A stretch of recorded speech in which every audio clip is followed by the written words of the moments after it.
11 ভাই বোনের মধ্যে পরিবারের সবার ছোট্ট মেয়েটি। ছোটবেলা থেকেই স্বপ্ন দেখতেন রূপালী পর্দার নায়িকা হবে।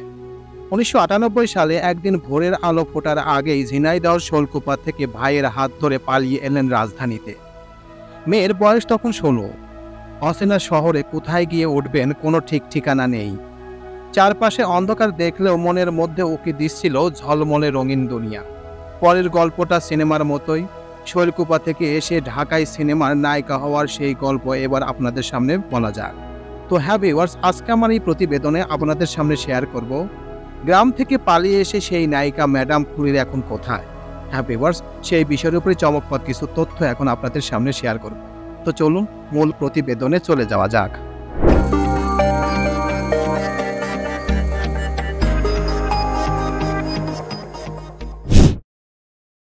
শৈলকুপা তরুণী যখন ম্যাডাম ফুলি। ঢাকায় পৌঁছে এলাকার বড় ভাই গীতিকার ও সঙ্গীত পরিচালক মিল্টন খন্দকারের কাছে গিয়ে হাজির হলেন মেয়েটি। তার মনের কথা জানালেন তাকে। সেই সময় গীতিকার ও সুরকার হওয়ার সুবাদে অনেক পরিচালকের সঙ্গে পরিচয় ছিল মিল্টন খন্দকারের। তিনি ফোন দিলেন চিত্র পরিচালক শহীদুল ইসলাম খোকনকে। মেয়েটির আগ্রহের কথা তাকে জানালেন। সন্ধ্যায় তার কাকরাইলের অফিসে যেতে বললেন পরিচালক। পরিচালক সেই সময় ভণ্ড ছবি নির্মাণের প্রস্তুতি নিচ্ছিলেন। মেয়েটিকে দেখে কথা বলে পছন্দ হয় পরিচালকের। মেয়েটিকে বললেন, ভণ্ড ছবির সব প্রস্তুতি শেষ, এখন আমার কাছে ম্যাডাম ফুলি নামে একটি চিত্রনাট্য আছে, ওইটাতে কাজ করতে পারো। মেয়েটি রাজি হয়ে গেলেন। এতে দেখার কিছু নেই, নায়িকা হতে হবে এটাই তার চাওয়া ছিল। ওই দিনই সিনেমায় চুক্তিবদ্ধ হলেন মেয়েটি। কিছুদিনের মধ্যে শুরু হলো শুটিং। পরের বছর 1999 সালে ম্যাডাম ফুলি মুক্তি পেল। প্রথম ছবিতেই বাজিমাত। ম্যাডাম ফুলি দেখতে প্রেক্ষাগৃহের টিকিট নিয়ে কারাকারি দর্শকদের। ম্যাডাম ফুলি চরিত্রে সেই মেয়েটি নায়িকা শিমলা। প্রথম সিনেমা মুক্তির পরই তার নাম দর্শকের মুখে মুখে ছড়িয়ে পড়ল। রাতারাতি নায়িকা বনে গেলেন। নড়ে চড়ে বসলেন অনেক চিত্র পরিচালক। গ্রামের সেই মেয়ে দর্শকদের কাছে হয়ে উঠলেন শহরের ম্যাডাম ফুলি। স্মৃতির ভেলায় ভেসে এতদিন পর ম্যাডাম ফুলির প্রসঙ্গে তুলতে শিমলা ফিরে গেলেন 2 যুগের বেশি সময় আগে। বলতে শুরু করলেন, প্রথম ছবি আমার জীবনের ইতিহাস। এই ছবি আমি জাতীয় চলচ্চিত্র পুরস্কার পেয়েছি। আমার প্রথম ছবি দর্শকদের এত পছন্দ হবে, এত আলোচনা হবে সেটা আমি কখনো বুঝতেই পারিনি। এত ঝড় তুলেছিল পরিচিত জনদের ছবিটি দেখানোর জন্য ছদ্মবেশে হলে গিয়ে আমি নিজের পর্যন্ত টিকিট পাইনি। প্রথম ছবি দর্শকদের আলোচনায় আসতে পারে শিমলা তখন টের না পেলেও পরিচালক ঠিকই বুঝেছিলেন। তাই ম্যাডাম ফুলি ছবির শুটিংয়ের শেষ পর্যায়ে এসে শহীদুল ইসলাম খোকন পাগলা ঘণ্টা ও ভেজা বিড়াল নামে আরও 2টি ছবিতে চুক্তি করিয়েছিলেন শিমলাকে। এই অভিনেত্রী বলেন, প্রথম ছবি মুক্তি না পেতেই খোকন ভাই তার আরও 2টি ছবিতে আমাকে চুক্তি করালেন। তখন মনে হলো আমার কাজে সন্তুষ্ট। পরিচালক আমার মধ্যে এমন কিছু পেয়েছেন, আমার প্রতি তার বিশ্বাস তৈরি হয়েছে। প্রথম ছবি মুক্তির পর শিমলাকে নিয়ে পরিচালকদের সেই বিশ্বাস বাস্তবে রূপ পেল। আর ফিরে তাকাতে হয়নি শিমলাকে। একের পর এক ছবিতে কাজ করতে থাকেন। কিন্তু 2010 সালের পর সিনেমায় ছন্দপতন ঘটে তার। আস্তে আস্তে পিছিয়ে পড়তে থাকেন। এখন কি? শিমলা সিনেমার ক্যারিয়ারে বয়স 2 যুগ। এখন কালো বেত্রে তাকে অভিনয় দেখা যায়। শুটিংয়ের বাইরেও অনেক অভিনয় শিল্পী ব্যস্ত নানান ইভেন্ট নিয়ে। কিন্তু শিমলা সেভাবে প্রকাশ্যে নেই। বর্তমানে এই অভিনেত্রী কোথায় আছেন, কি করছেন, দর্শকদের অনেকেই সেই খবর জানেন না। গত মঙ্গলবার দুপুরে ডেইলি কুষ্টিয়ার আলোর সঙ্গে কথা হয় এই নায়িকার। জানালেন মাকে সঙ্গে নিয়ে রাজধানীতে তার নিজের ফ্ল্যাটেই থাকেন। মাঝে মধ্যে মাকে নিয়ে গ্রামের বাড়িতে ঘুরতে যান। গ্রামে ভাই বোনের সঙ্গে সময় কাটান। এভাবে দিন যাচ্ছে তার। এখন তো সিনেমায় সেইভাবে কাজ করি না। চলতি বছরে ডায়মন্ড ভাইয়ের দক্ষিণ দুয়ার ছবিতে কাজ করলাম। সব সময় তো কাজ আসে না, এই ধরনের ভালো কাজ হাতে এলে করি। সিনেমার মানুষের সঙ্গে খুব একটা বন্ধুত্ব নেই শিমলার। তার সময়কার সহশিল্পী ইরিন জামান, তামান্না দেশের বাইরে চলে গেছেন। এক সময় শাবনূরের সঙ্গে ভালো সখ্য থাকলেও তিনিও দেশের বাইরে। ঢাকায় সিনেমার এই নায়িকা বলেন, শুরু থেকে সিনেমার মানুষজনদের সঙ্গে কাজের বাইরে খুব একটা খাতির ছিল না আমার।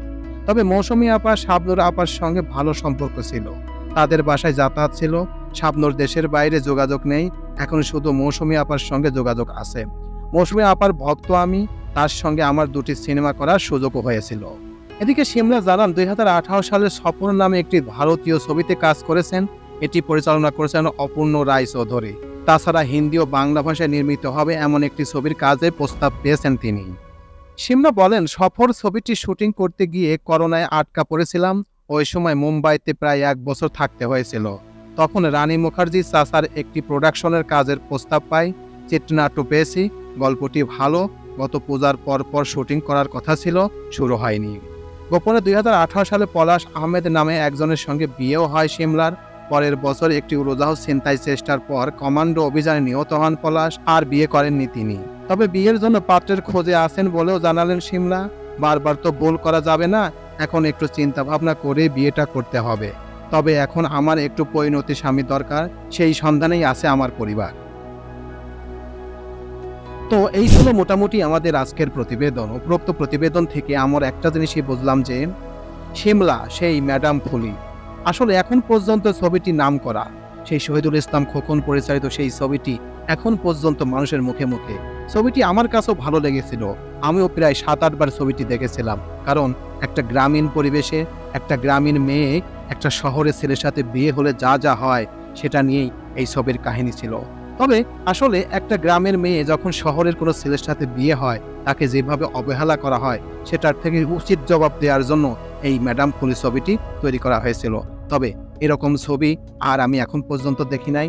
আমার কাছে ভালো লেগেছিল বিধায় এবং দর্শকদের কাছে ভালো লেগেছিল বিধায় তাকে জাতীয় চলচ্চিত্র পুরস্কার দেওয়া হয়েছিল। আর তারপরে আর কোনো ভালো ছবি তার আমি দেখি নাই, কারণ শুনেছি তারপর কয়েকটি ছবি করেছে, সেই সব ছবি ততটা ভালো ছন্দপতন করেন নাই।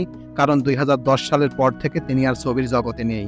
আর এটাও বলতে হবে যে বাংলাদেশে 2010 সালের পরে যেসব ছবি এসেছে সেসব ছবি বর্তমান যুগের বর্তমান অভিনয় শিল্পী শুধুমাত্র একজনই এখন ছবি করছে, সে হচ্ছে অপু বিশ্বাস এবং শাকিব খান।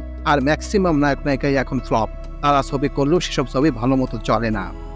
তো ম্যাডাম ফুলের এই নায়িকা এখন বর্তমান অনেক ছবিতেই দেখা যায় না, এক কথা লোক চোখের আড়ালেই থাকে। বর্তমান তিনি ঢাকাতেই তার মায়ের সঙ্গে থাকে, মাঝে মধ্যে গ্রামের যায়। সেই ঝিনাইদহের মেয়ে ম্যাডাম ফুলি এখন সে পুরাপুরি বেকার। প্রিয় ভিউয়ার্স, আমার এই তথ্য এবং ভিডিওটি যদি আপনাদের কাছে একটুখানি ভালো লেগে থাকে তাহলে অবশ্যই লাইক, কমেন্ট, শেয়ার করবেন এই ভিডিওটি। আর যারা এখন পর্যন্ত আমার এই চ্যানেলটি সাবস্ক্রাইব করেন নাই তারা দ্রুত আমার এই চ্যানেলটি সাবস্ক্রাইব করে রাখবেন। তো আজকে এই পর্যন্তই, সবাইকে ধন্যবাদ জানিয়ে এখানেই শেষ করছি। আল্লাহ হাফেজ।